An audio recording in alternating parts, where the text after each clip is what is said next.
Welcome to dedicated home making. ఈ వీడియోలో egg kurma ఎలా చేయాలో చూద్దాము. దీనికి ఒక ప్యాన్ హీట్ చేసి దాంట్లో 2 టీ స్పూన్ల నూనె వేసుకోవాలి. 2 మీడియం సైజ్ ఉల్లిపాయలు కట్ చేసుకొని ఆ ప్యాన్లో వేసుకోవాలి.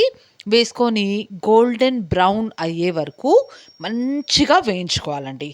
అది కలర్ అనేది మారిపోవాలి, మొత్తం బ్రౌన్ కలర్ అయిపోవాలి. ఈ విధంగా మొత్తం ఫ్రై చేసుకొని మొత్తం చల్లారిపోయే వరకు పక్కన పెట్టుకోవాలి. మొత్తం చల్లగా అయిపోయిన తర్వాత ఒక మిక్సీ జార్ తీసుకొని ఉల్లిపాయలు మొత్తం కూడా ఆ మిక్సీ జార్లో వేసేసుకోవాలి. ఈ విధంగా వేసుకున్న తర్వాత ఒక 10 కాజులు అందులో యాడ్ చేసుకోవాలి. ఒక 10 బాదాములు అందులో యాడ్ చేసుకోవాలి.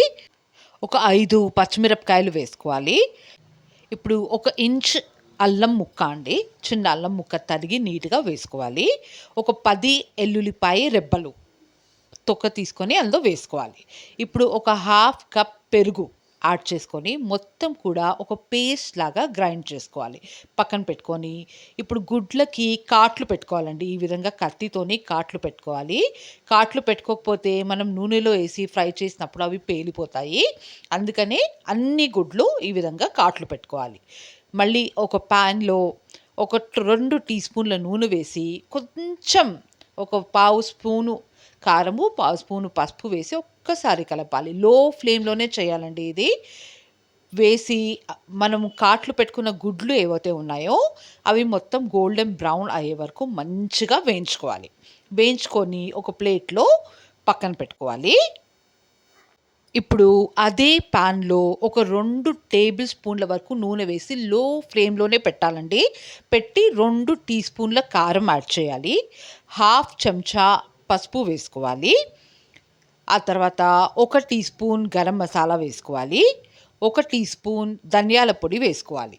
వేసుకొని ఒక్కసారి కలపాలి. కలిపి మనము ఏదైతే నూరి పెట్టుకున్నామో ఉల్లిపాయ పేస్ట్ అది మొత్తం కూడా అందులో వేసేసి మొత్తం మిక్స్ చేసుకోవాలి. మసాలా మొత్తము గ్రేవీలో కలిసేలాగా, ఉల్లిపాయ పేస్ట్లో కలిసేలాగా కలుపుకోవాలి. ఈ విధంగా కలుపుకున్న తర్వాత 2 టీ స్పూన్ల ఉప్పు వేసుకోవాలి. ఉప్పు వేసుకొని ఒకసారి మళ్ళీ కలుపుకోవాలి. కలుపుకున్న తర్వాత అందులో హాఫ్ గ్లాస్ దాకా వాటర్ వేసుకోవాలండి. ఒక హాఫ్ గ్లాస్ వాటర్ వేసుకొని ఒక్కసారి మిక్స్ చేసుకోవాలి. మొత్తం గ్రేవీ ఇంకా వాటర్ అంతా కలిసేలాగా ఒకసారి మంచిగా మిక్స్ చేసుకోవాలి. మిక్స్ చేసుకున్న తర్వాత మనం ఏదైతే ఫ్రై చేసి పెట్టుకున్నామో గుడ్లు, ఆ గుడ్లన్నీ కూడా గ్రేవీలో వేసేసేయాలి.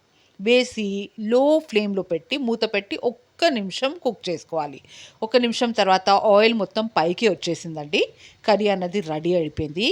ఎంతో టేస్టీగా ఉంటుంది. టేస్ట్ అయితే అద్దిరిపోతుందండి, వేరే లెవెల్ ఉంటుంది. ఇది మనము బగారా రైస్తో కానీ, ప్లెయిన్ రైస్తో కానీ, చపాతీతో కానీ సర్వ్ చేసుకోవచ్చు. కొత్తిమీరతో గార్నిష్ చేసుకొని వేడి వేడి అన్నంతో సర్వ్ చేసుకుంటే ఎంతో రుచిగా ఉంటుందండి. మీరు కూడా రెసిపీ ట్రై చేయండి. ట్రై చేసి ఎలా వచ్చిందో కామెంట్ సెక్షన్లో చెప్పండి. నా ఛానల్ని సబ్స్క్రైబ్ చేసుకోండి. లైక్ చేయండి, షేర్ చేయండి, కామెంట్ చేయండి. మళ్ళీ ఇంకో మంచి వీడియోతో కలుస్తాము. Thank you so much for watching.